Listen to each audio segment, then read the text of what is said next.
Welcome back to Live Now from Fox. I'm Shauna Kalafi. A live look at the White House this Christmas evening. On Christmas Eve 2025, as families gathered worldwide, a U.S. drone strike lit up the night sky over Northwest Nigeria's Sokoto state.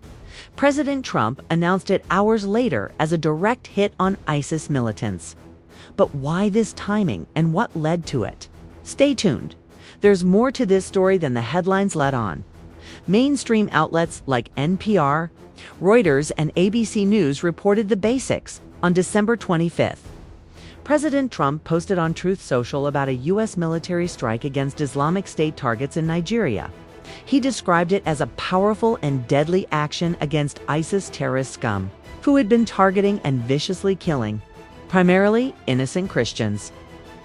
The Pentagon confirmed the operation, noting it was conducted at the Nigerian government's request and killed multiple militants at known ISIS camps. U.S. Africa Command emphasized coordination with Nigerian authorities, framing it as part of ongoing security cooperation. Reports highlighted Trump's prior warnings, dating back to October 2025, where he called the violence an existential threat to Christianity in Nigeria. Defense Secretary Pete Hegseth echoed this on X, posting a video of a projectile launch and thanking Nigeria for support, adding more to come. Nigerian officials described it as intelligence sharing, leading to precision hits, with President Bola Tinubu issuing a Christmas message calling for peace and religious freedom. Coverage noted this followed similar U.S. strikes in Syria days earlier, after ISIS killed American personnel there. Casualties were limited to militants, with no civilian deaths reported. The story was presented as a targeted response to ongoing attacks, but details on specific triggers remained vague in most accounts. Let's dive into the primary evidence that fills in the gaps. According to U.S. military statements and Trump's own post, the strike targeted ISIS West Africa province, known as ISWAP in Sokoto state, a hotspot for insurgent activity. But a key piece often glossed over is the direct link to the November 21, 2025, mass abduction at St. Mary's Catholic School in Papari, Niger State. Gunmen affiliated with ISWAP, according to intelligence reports from Genocide Watch and church officials, stormed the school and kidnapped over 300 students and 12 teachers, all from a Christian institution. The BBC reported on December 20th that 50 children escaped after the initial abduction, navigating through dense forest to safety. The Daily Caller confirmed this, noting the captives were primarily Catholic school children. By December 21st, Nigerian forces secured the release of another 100. But the ordeal highlighted a pattern. ISWAP and allied groups like Boko Haram routinely target Christian communities for kidnappings, extortion, and killings. Trump's administration had been monitoring this via U.S. intelligence flights over Nigeria since late November. As detailed in Reuters coverage, experts like Nina Shi from the Hudson Institute pointed out in a December report that these abductions are part of a broader campaign, with over 100,000 Christians killed in Nigeria since 2009 and 18,000 churches destroyed. The strike, per AFRICOM briefs, hit camps where abductors were believed to operate, disrupting logistics tied to such operations. Verbal citations from Trump's Truth Social post at 10:45 p.m. EST on December 25th underscore this. He referenced vicious killing at levels not seen for centuries, tying it to warnings he issued after the school attack. This evidence shows the strike wasn't random. It closed an open loop from November's horror, targeting the same networks responsible. Pattern interrupt. Imagine 300 kids vanishing in the night now picture. The strike as the response that mainstream reports barely connected. To understand the significance, we need historical context. Nigeria's northwest has been a battleground since 2009, when Boko Haram launched its insurgency, later pledging allegiance to ISIS in 2015 to form ISWAP.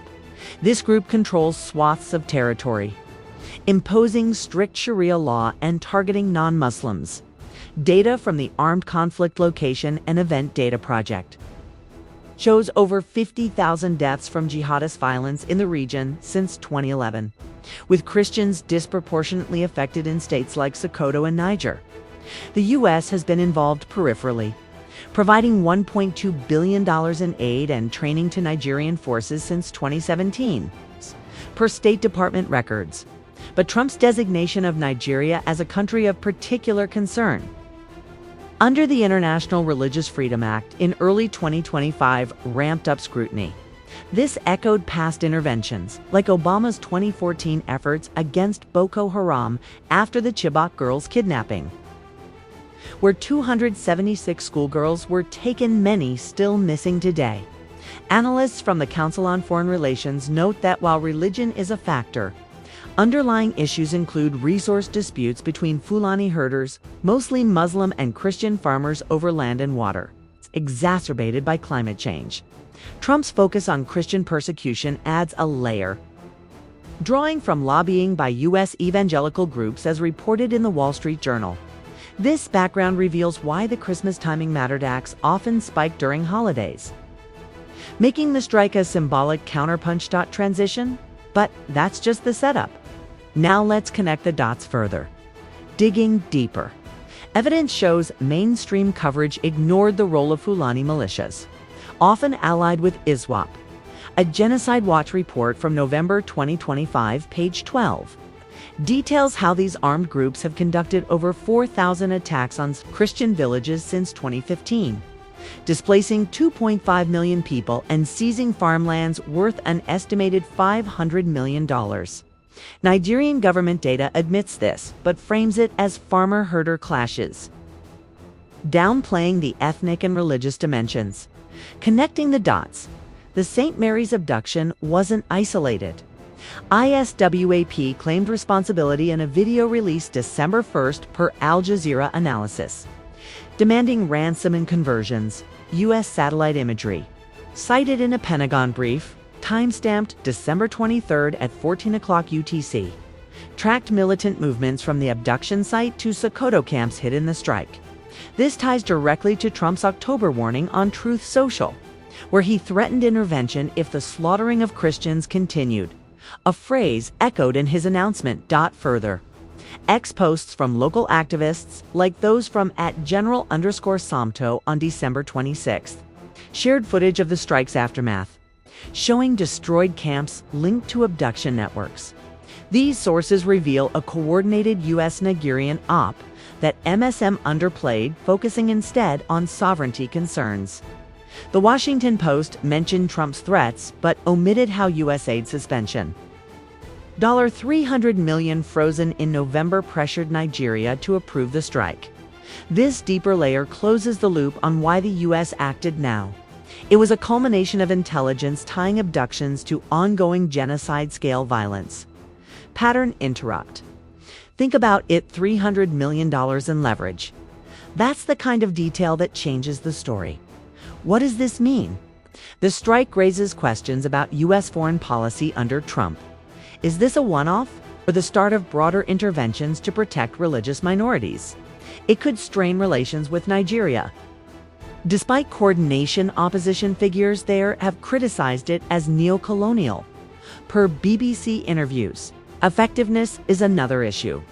Past strikes, like those in 2019 against Boko Haram, reduced attacks temporarily but didn't eradicate the groups, as per a 2024 ACLED report showing a 15% rebound in violence.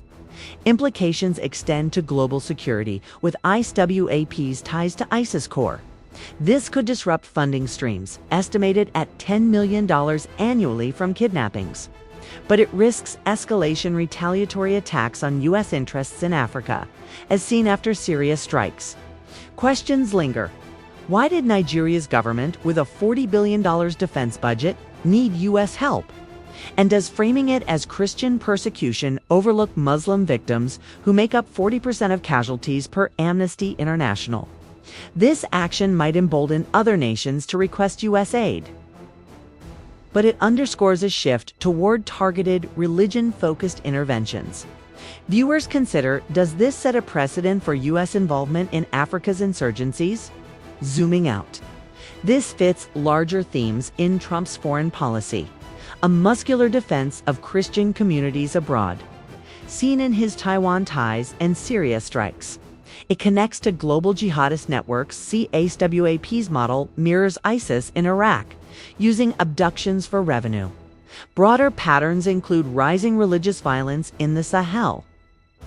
With over 10,000 deaths in 2025 alone per UN data, this strike highlights ignored crises in Africa, where media focus wanes compared to Middle East conflicts. It ties to domestic U.S. politics, appealing to evangelical voters who lobbied for Nigeria's designation. Ultimately, it reveals how interconnected threats are, from school abductions to holiday attacks, demanding nuanced responses. Beyond headlines. Sources include Trump's Truth Social post from December 25, 2025. Reuters and NPR articles dated December 25. The Genocide Watch November 2025 report. BBC and Daily Caller on the school escape. And ACLED data. For full details, check the links in the description. If this sparks questions, drop them below. We'll explore more in future videos.